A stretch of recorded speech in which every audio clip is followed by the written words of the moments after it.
तेरे ते की सिखा, तेरे ते की लिखा, हुस्न तेरा तौबा तौबा तौबा तौबा तौबा। छाया अपने कानों में हेडफोन लगाए लाउड स्पीकर में गाने सुन रही थी। तभी हाथों में झाड़ू लिए उसकी भाभी भावना बड़बड़ाते हुए कमरे में आती है। हे भगवान, इस ठल्ली ननद को सुबह सुबह और कोई काम धंधा तो है नहीं, उठते उठते भोंपू ठूस लेती है कान में। भावना झाड़ू मारने लगती है। तभी छाया जैसे ही पीछे मुड़ती है तो धड़ाम से गिरती है और उसका हेडफोन टूट जाता है। Oh shit shit shit shit shit, मेरा हेडफोन टूट गया, कितना कॉस्टली था। अपने हेडफोन टूटने का गुस्सा छाया अपनी भाभी पर दिखाने लगती है। भावना भाभी, आप बिना मेरी परमिशन के मेरे कमरे में क्यों आई? कितनी बार मना किया ना मैंने आप तीनों भाभियों को, आप तीनों के भेजे में क्यों नहीं घुसता? मैं तो बस झाड़ू मारने आई थी। कोई नहीं, मैं तुम्हारे भैया से बोलकर नया हेडफोन मंगवा दूंगी। ये हेडफोन इंपोर्टेड थे, आपके पति की जितनी सैलरी है उससे डबल प्राइस की है ये। तो फिर इतना महंगा हेडफोन तुम्हारे पास कहां से आया ननद जी? आपसे मतलब, it's none of your business, now get out. Chhaya घमंड दिखाकर अपनी भाभी को कमरे से निकाल देती है। नम आंखों से भावना किचन में आ जाती है जहां पूजा और अदिति नाश्ता बना रही थी। ये लो अदिति, तुम जूस पराठे ले जाकर मेज पर परोसो, बस 1-2 मिनट में फली की सब्जी बन जाएगी, मैं लेकर आती हूँ। जी अच्छा भाभी। अरे देवरानी जी, क्या हुआ? तुम्हारी आंखें इतनी लाल लाल क्यों हैं, जैसे रोई हो? छाया से फिर कुछ अनबन हुई? जेठानी जी, आखिर किस बात का इतना घमंड है उसको, पता नहीं कब जाएगी इस घर से। अरे ओ मेरी महान भाभीयों, आज की तारीख में मुझे नाश्ता मिलेगा? 3-3 भाभीयों के रहते हुए भी कभी टाइम से नाश्ता नहीं लगता। ठंड रख, इतना गुस्सा नहीं करते। तीनों नाश्ता परोसती हैं। सब लोग तो खुशी खुशी खाने लगते हैं मगर छाया मुंह चढ़ा लेती है। ये क्या बनाया है आपने? फली की सब्जी है दीदी।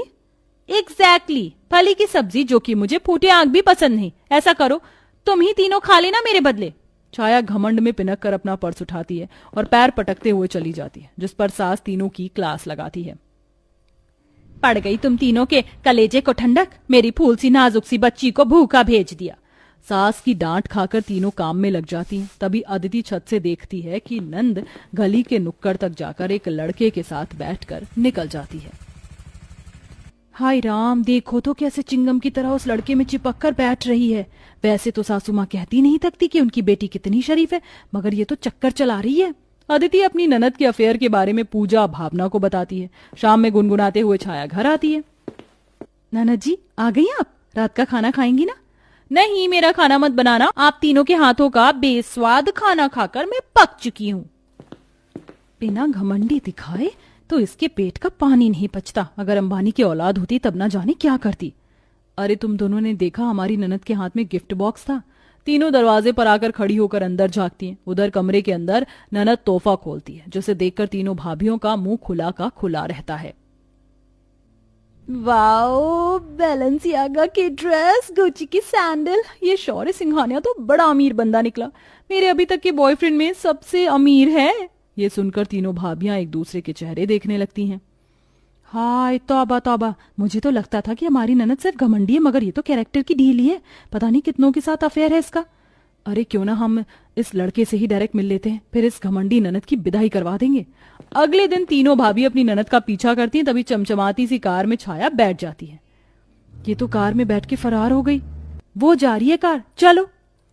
कुछ ही देर में वो एक रेस्टोरेंट में आते हैं जहां तीनों भाभियां अपनी ननद को एक बौने काले लड़के के साथ हाथ में हाथ डाले बैठे देखती हैं।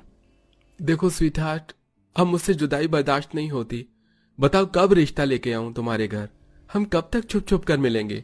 यार ये बौना प्रीतम तो पीछे ही पड़ गया, लगता है शादी के लड्डू खाकर ही मानेगा। देखो प्रीतम, मेरी शादी मेरी भाभियों ने तय कर दी है, अब हमारा मिलना ठीक नहीं होगा। तीनों दूर खड़ी कान लगाए बातें सुन रही थी। ये तो बड़ी चंट है, हमें ही विलन बना रही है। अरे मगर ये लड़का देखा देखा सा लगता है। कहाँ देखा है? अरे ये तो हमारे पड़ोस वाले सुनार का बेटा है। भगवान, हमारी ननद ने मोहल्ले में सेटिंग की हुई है, मतलब ये विदा होकर पड़ोस में ससुराल बसाएगी। जी नहीं, ये बस इस प्रीतम को पोपट बना रही है, महंगी महंगी चीजें लेके छोड़ देगी। तीनों जाने लगती, तभी तरुण नाम का लड़का चिल्लाता है, छाया, छाया सुनो तो मेरी बात। अब ये कौन सा नया आशिक टपक पड़ा? अरे ये तो तरुण है, हमारे नुक्कड़ वाले पनवारी का बेटा। उस दिन मैंने इसी को तो देखा था। इसका मतलब हमारी ननद ने चारों तरफ अफेयर करके रायता फैला रखा है। इसकी विदाई करनी पड़ेगी जल्दी, वरना अगर इनमें से किसी आशिक से शादी वादी कर ली तो दही की तरह पड़ोस में ही जमकर रह जाएगी। ये सोचकर तीनों डायरेक्ट पंडित के पास जाती हैं और रिश्ते ढूंढने को कहती हैं। थोड़े दिन में पंडित जी रिश्ता लेकर आते हैं। अगर इससे आपकी नंद का रिश्ता हो गया तो फिर कुशल से रहती लाखों में एक है लड़का। पंडित जी, मेरी छाया भी एकदम शरीफ सुंदर बच्ची है, जिसके घर जाएगी स्वर्ग बना देगी। हाँ, सही कहा सासू माँ। ऐसी चारों तरफ अफेयर चलाने वाली ननद तो चिराग लेकर ढूंढने से भी नहीं मिलेगी। अफेयर करने में तो इसको आईफा अवार्ड मिलना चाहिए था। तभी छाया आ जाती है। अरे छाया बिटिया आ गई। ये देख, पंडित जी तेरे लिए बहुत ही अच्छे घराने का रिश्ता लाए हैं। लड़का बेहद अमीर है, तेरे सारे शौक पूरे करेगा। तभी मंजली भाभी अदिति कहती है, पर मम्मी जी एक बार दीदी से भी पूछ लीजिए, उन्हें कोई और पसंद तो नहीं। आप कहना क्या चाहती हैं भाभी? ज्यादा सीआईडी मत खेलो, समझी ना? बहू, तूने ऐसा कहा भी कैसे? मुझे मेरी बेटी पर आंख बंद करके भरोसा है। ऐसे वैसे लक्षण नहीं है इसके, समझी? गंगा जितनी पवित्र है मेरी बेटी।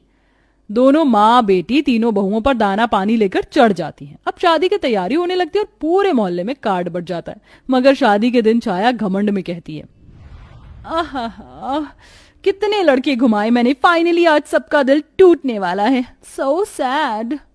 छाया, हम सारी सच्चाई जानते हैं। तुमने बहुत गलत किया। तुमने अपने फायदे के लिए चारों तरफ अफेयर चलाया, हमें पता है। So what? अब मैं सुंदर हूं और लड़के मेरे पीछे आते हैं, that is not my fault. चलो अब सैंडल पहनाओ मुझे और आप जूस पिलाओ मुझे। अब तो मैं ससुराल जा रही हूं, जाते जाते मेरी खिदमत तो कर दो। तीनों अपनी घमंडी नंद की बात रखती हैं, मगर जैसे ही वो मंडप में पहुंची तो वहां कई सारे दूल्हे सहरे में खड़े थे। ये सब क्या है, इतने सारे दूल्हे?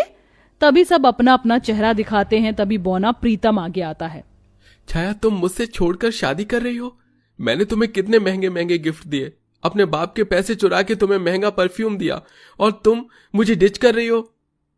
और मैंने तुम्हारे कितने नखरे उठाए। अरे एक अमूल माचो धो धो कर पहनता हूं, पर तुम्हें गुची की सैंडल और कपड़े दिलाए, और तू शादी कर रही है। अब तू देख बेटा। सारे के सारे लड़के छाया को धमकाने लगते हैं। ये नजारा देखकर लतिका रो पड़ती है। ये भगवान, ये सब क्या है? छाया, तूने तो भरी समाज में हमारी इज्जत ले ली। कितना गर्व था तुझ पर मुझे। मैं सोचती मेरी बेटी मुंह फट है, मुंह जोड़ है, मगर गलत नहीं, तेरी भाभियां सही थी। माँ प्लीज रो मत। कभी नहीं सोचा था कि ये सारे घर तक आ जाएंगे। देखो, मैं तुम सबसे माफी मांगती हूँ। मैं तुम सबका दिया सब कुछ लौटा दूंगी। प्लीज अब तुम चले जाओ। ऐसे कैसे चले जाएं? अरे हम लड़के क्या चिंगम है, जब मन हुआ चबाकर फेंक दिया। अब हम सबसे शादी करनी होगी। माहौल बिगड़ता देखकर तीनों भाभी आगे आती हैं। देखिए, हम आपके आगे हाथ जोड़ती हैं। आज हमारी ननद की शादी है, सारी तैयारी हो चुकी। थोड़ी देर में यहाँ बारात आने वाली है। ये शादी हो जाने दीजिए प्लीज। हम जानते हैं हमारी नंद ने आप सबका दिल तोड़ा है, उसके लिए हम माफी मांगते हैं। आपकी भी बहनें होंगी ना, आप भी किसी के भाई होंगे, प्लीज समझिए। इसके साथ सारे लड़के चले जाते हैं। थोड़ी देर में नाचते गाते हुए बारात आती है और छाया के फेरे हो जाते हैं, जिसके बाद विदाई होती है। भाभी, आई एम सॉरी, मैंने आप तीनों को आज तक बस घमंड दिखाया। मेरी सारी भूल चूक को माफ कर देना। अच्छा, मैं चलती हूँ। जाओ और हमेशा खुश रहना। और आखिरकार में तीनों भाभी की नंद ससुराल चली जाती हैं।